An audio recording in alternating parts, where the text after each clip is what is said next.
Hi, I'm Camille Parker from Camille'sDish.com, and today I'm going to show you how to make an Italian mushroom salad.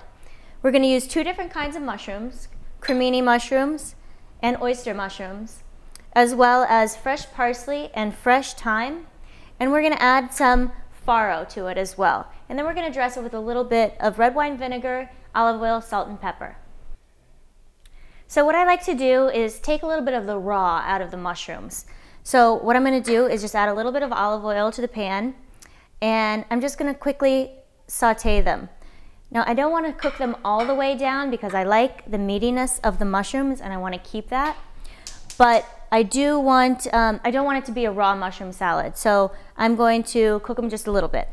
First I'm going to add the cremini mushrooms. I've just halved these because, like I said, I want it to be a hearty mushroom salad.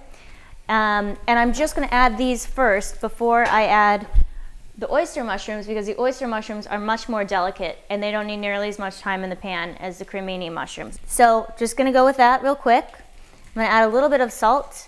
That's going to help them release some of the water as well. So when the cremini mushrooms have gotten a little bit of color on them and just started to brown in some places, that's when I'm going to add the oyster mushrooms. So I'm just going to dump those in there together and let everybody sort of get together. Now I'm leaving them sort of big and whole like this, or just, maybe tearing them apart in half. But you don't want to take them all the way down because they're going to break down a little bit by themselves anyway. So you want to leave it so they all have a little bit of body.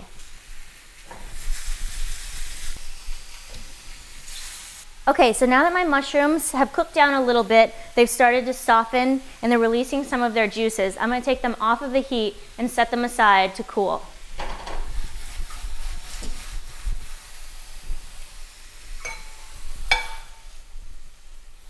Okay, so once the mushrooms have cooled to the point that they're warm, they're no longer hot, they're warm, we can start to assemble the salad. So you can see that they've released some of their juices, and that's all going to be part of the dressing, and it's going to be wonderful. So we don't need to add a lot of extra dressing here. All I'm going to do is add just a couple little splashes of red wine vinegar just to sort of bring up the flavor, make it a little bit zippy so it's sort of more salad-like, and a little drizzle of olive oil. So that's going to become our sauce, and that's it, our dressing. I'm also going to add some farro, which this farro I had previously cooked just in boiling water. Farro is a type of a grain.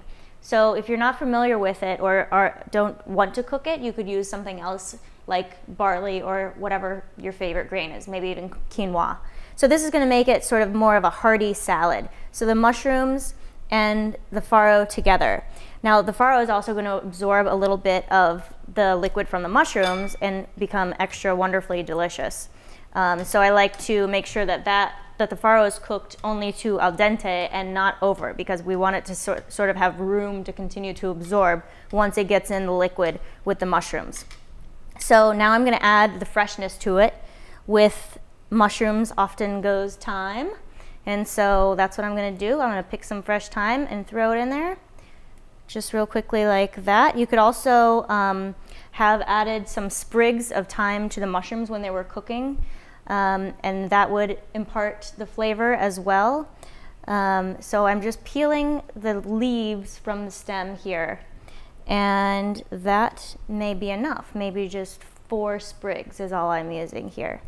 And of course you want to make sure that you're getting just the leaves and not too much stem, because sometimes they're difficult to chew and unpleasant. So then I'm going to add a little bit of fresh parsley. I like my parsley big and chunky, the full leaves in there so that it's a real part of the salad. I'm actually going to go a little bit more. And then just a little bit of salt. Now you want to be careful and make sure you taste the mushroom before you add any more salt, because we've added salt to them when we were cooking them, so they probably don't need very much. I tasted them and they needed a little bit more. So that's it, and now I'm going to toss it together. Here's the beautiful Italian mushroom salad. I hope you enjoyed my Italian mushroom salad. I'm Camille Parker from Camille'sDish.com.